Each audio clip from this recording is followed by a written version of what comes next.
Sir, आपने एक YouTube video में कहा था कि एक नई व्यवस्था बन गई है जिसमें माता-पिता खुद ही नहीं चाहते कि उनका बच्चा कुछ काम करे, क्योंकि उन्होंने इतना किसी संदर्भ में कहा होगा। हाँ, उन्होंने इतना धन तो इकट्ठा कर ही लिया है कि उनका जीवन ठीक-ठाक तरीकों से बीत जाए।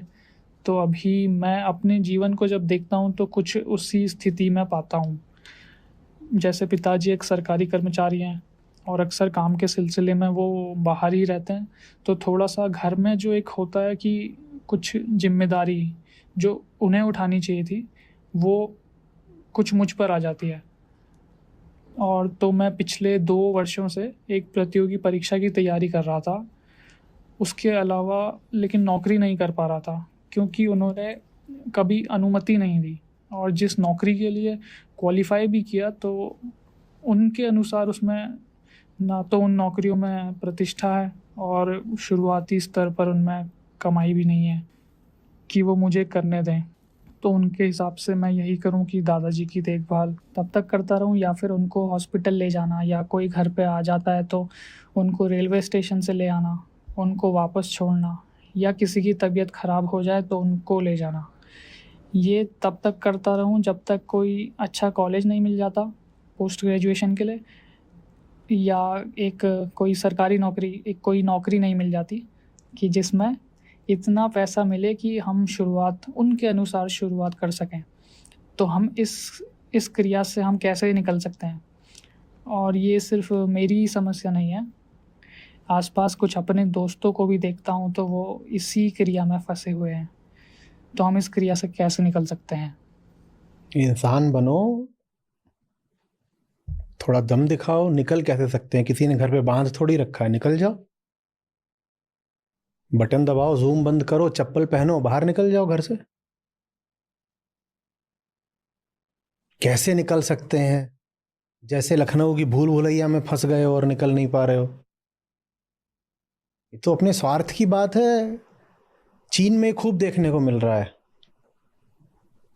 वहां फौज के लिए भी लड़के नहीं मिलते।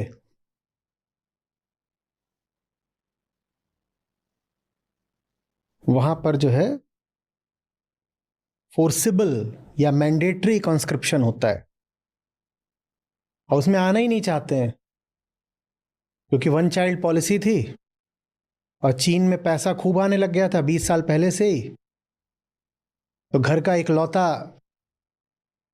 ठाठ में पला हुआ पैम्पर्ड बच्चा, अब उसको चीनी बोलेंगे कि जाके तिब्बत में ड्यूटी करो भारतीय सेना के खिलाफ, तो वो आना नहीं चाहते।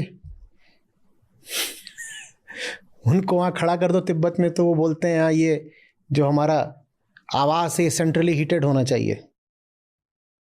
वो कुछ नहीं करना चाहते। उनके घर वाले भी यही बोलते हैं तुम घर में रहो बस, क्योंकि इकलौता है वो और घर में पैसा है। वो क्या, अरे माँ बाप जो बोलते हो सो बोलते हो, तुम्हें अपनी जिंदगी जीनी है कि नहीं जीनी है?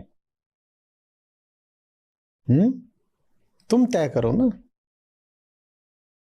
जवानी घर में बैठी रहेगी तो क्या बनेगी? आटे की लोई। हीरा छोड़ दो, पत्थर भी नहीं बन पाएगी। मुलायम मुलायम आटा बन के रह जाएगी ऐसे पुश पुश। बहुत सारे होते हैं ऐसे।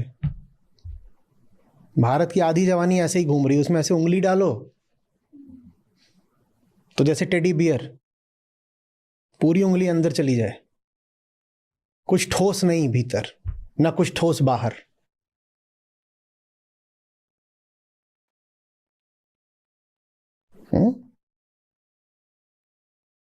माँ बाप का मोह है, प्रेम तो नहीं बोलूंगा, ममता है, बुढ़ापे का स्वार्थ है।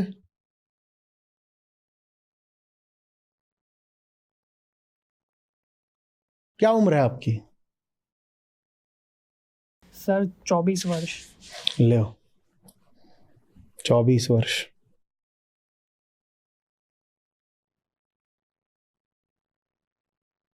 मैं कोई पुराने दादाजी की तरह अपना उदाहरण नहीं पेश करना चाहता, लेकिन याद आता है कि मैं भी कभी 24 का था। तब मैं अपना ही नहीं किसी और का भी खर्चा उठा रहा था। और 17-18 बरस की उम्र से घर से पैसे लेने बंद कर दिए थे। कभी घर वाले दे भी दें, चुपचाप कपड़े आए उनमें तो लाज सी आती थी। तो अपनी खुददारी की बात होती है। और जैसे जैसे समय बीतेगा भारतीय परिवारों के पास पैसा बढ़ेगा ही बढ़ेगा। तो इसका मतलब क्या कि उनके लड़के घर में पड़े रहेंगे? पैसा तो संसाधन होता है।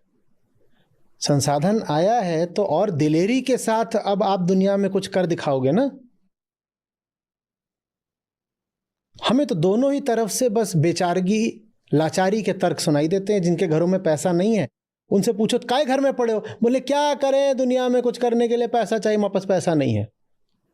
अच्छा, जिनके पास पैसा है उनसे पूछो तुम काय घर में पड़े हो, क्या करना है बाहर निकल के जब घर में पैसा है। माने कुल मिलाकर के करना कुछ नहीं है।